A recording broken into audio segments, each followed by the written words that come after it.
walk down the street right where you see there. It had a great cheap cafe, but now you can't get there because of all the construction taking place.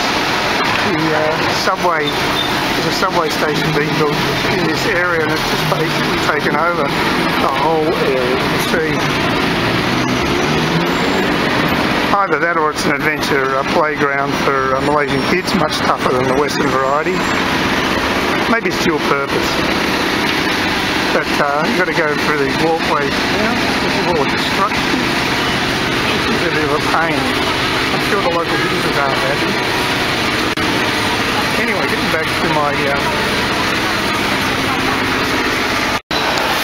okay, over there to... straight ahead is the Bukit Bintang monorail station, which is obviously going to be an interchange with the subway station they're building currently. Getting back to Monday when I first got here, I had to wait almost an hour to get a taxi. The taxi rang. Hello.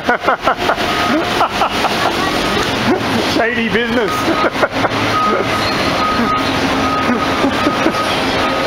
That was interesting.